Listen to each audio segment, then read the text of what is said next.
So what we've been struggling with this electronic boost controller on right there, and it's frustrating because you can't just tell the boost controller, hey, I want 10 pounds, then I want 20 pounds. You have to give it like a duty cycle and then figure out what that duty cycle makes the turbo do. A dyno would be easier, but we are out of time, and so henceforth, we're trying to do this at the track. The other thing that we've been struggling with, these slicks have so much grip. I do no burnout, and I have them aired up to about 26 PSI, and the car dead hooks. What I need to do is try and leave gently enough so that these don't go bye-bye, but yet leave aggressively enough to get a better 60 foot. And we installed this clutch slipper right there to help save the axles, but I still don't think these axles are strong enough to rely on that alone. Morning guys, we are heading to the track for the official last test and tune. I was wrong last video in telling you that the last one was the last test and tune. This apparently is. Sunday morning, we're heading there now. I'm not gonna bore you about what kind of Starbucks and frou-frou sprinkles I got with my pancakes this morning. Let's go. He's already in trouble. Hasn't even made a pass yet.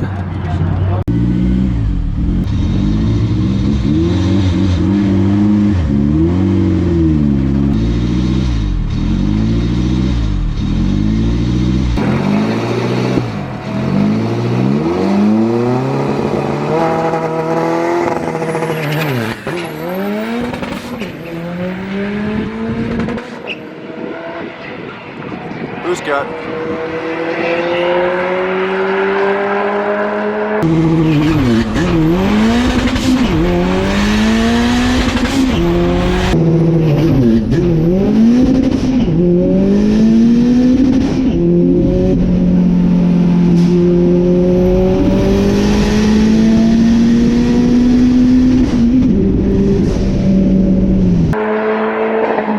Still goes 12.70.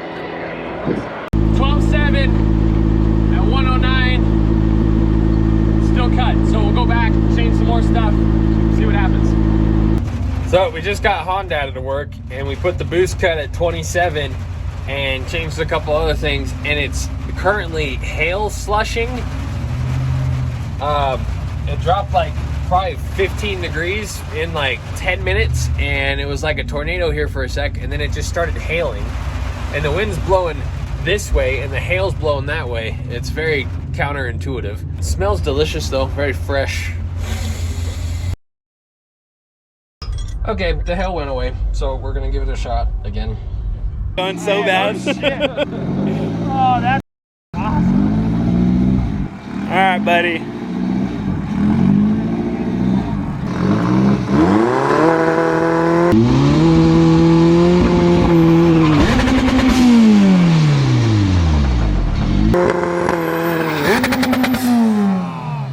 Damn it. No! Damn it. No! Hold on. That's why I didn't want to do that. Yeah, that's an axle. Oh, yeah. It's...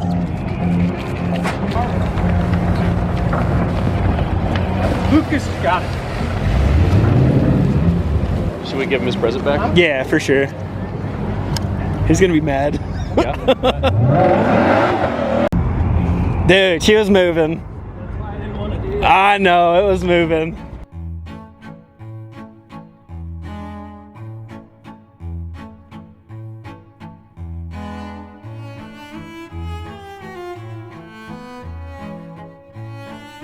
Do something cool.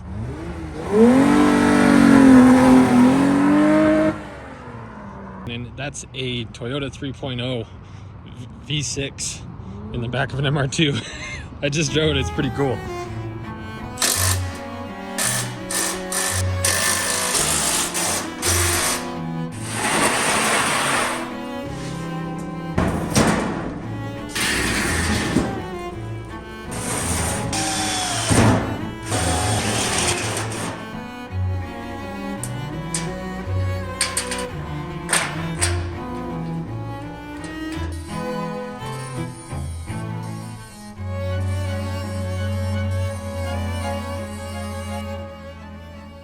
Okay, ladies and gents, I got a lot to throw at you real quick, so pay attention and we'll get through this together. So basically right now with the Bug, our combination is we have the tire equivalent of Arnold Schwarzenegger's hand and grip strength, but we have the axles of a high school freshman's arms. Doesn't do a whole lot of good to be able to grab a 100-pound dumbbell if you can't lift it, right? And that's our combination with the Bug. So good news is I've made 2 payments now on a fully built transmission. Why would I buy a transmission without buying axles first? Because the K-series transmissions are extremely weak, and if we buy the big boy axles, the transmission is going to be right behind it, and it's just going to go boom. So the only way to just go balls to the walls is to go balls to the walls, and so we're buying all of it. That's expensive, which leads me to my next point. I just showed you a little bit of rearranging of the shop. Okay, so now the Bug can fit right here. We can work on these cars over here. This is going back to Dennis's shop because it is not mine. That we are moving to storage for the time being, but we can grab it whenever we want. Bug will be over here. This opens up the entire this side of the shop. Mina got a unit right across the parking lot. His unit is not as big as he wanted, but it's all that was available here, so he got his foot in the door, and it's lovely having him right there. So I can yell at him whenever I want. He can throw Taco Bell wrappers at me whenever I want. It's a beautiful, our friendship has rebonded. Back to my point, Bug is expensive. Mina Civic is expensive. It took me, I'm talking fast. Case in point, we pulled the Jeep's motor out about a year ago. It took me 6-7 months to come up with money for the clutch and come up with the $2,000 to put into that motor, which, if you guys know anything about cars, $2,000 into an LS is like nothing. I was shocked at how expensive everything is. And now we're talking about spending thousands of dollars on the Bug's drivetrain. And it just got me really thinking, and I wish I realized this 3 years ago, that trying to do what we're doing successfully requires money. And so we're going to make this side of the shop make hopefully more money than the hydro dipping side of the shop to allow us the goal, this is a goal, so just take it with a grain of salt, but the goal is to have a $10,000 a month budget to put into the cars and to put into the channel, to put into the Civic, the Bug, the Jeep, the Miata. I want to put a 1J or a Hellcat or something in the Miata cart and just make it so absurdly useless for traction that it's endless joy and fun. But to do that, we need money. This is not a buyer t-shirts pitch, by the way. I don't want you to do that. I want to prove to you guys that we are going to do what we're talking about. And then when you guys get pumped and amped up that you see we're actually making some good progress, then you can buy some t-shirts, but don't do that yet.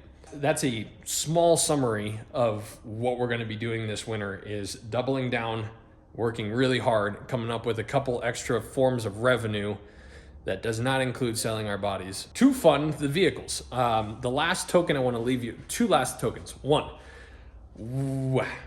the lack of money has resulted in in combination with me being told I need to upload once a week has resulted in videos that I don't think were really the quality that we should have put out, but I did it anyways, and that has tarnished whatever strange reputation we already have. And so I want to change that. And so instead of uploading somewhat consistently, we're going to upload when the video is good and done. As an example, like when we were building the Bug, a lot of those videos I should have combined like 3 of them into one really good video instead of 3 okay. So that's with money will come better, faster progress, which will result in better content, which will result in more of you liking us, and we'll be able to do more. Now, I did this specifically for you guys. So you guys have been complaining about me welding and fabricating on the floor for a long time. And so I have given you a fab table. And by you, I mean me. I have also mounted the vise on the table because you have also been concerned about me. You get it. So that's the plan. We're going to focus this winter on making a bunch of money, or trying to at least, while getting the vehicles done, so that next year we're actually able to just go race and tear the cars up instead of me driving like a delicate gazelle worried I'm going to break an axle. Instead, I can just give her the beans and run some good times and actually learn the car, instead of every time I go to learn the car, I break an axle again. So that is a summary of what we're going to try and do this winter, and there should be a lot to look forward to, but I will warn you, videos are going to be probably closer to once every 2 weeks, once a month. I don't know. When we feel the video is worth your time and it is a good polished gem, then we're gonna put it up. We're not gonna waste your time. We're not gonna drag anything out just to get content out. We're gonna make sure from now on, you guys are getting what you're not paying for. This is a joke. Haha.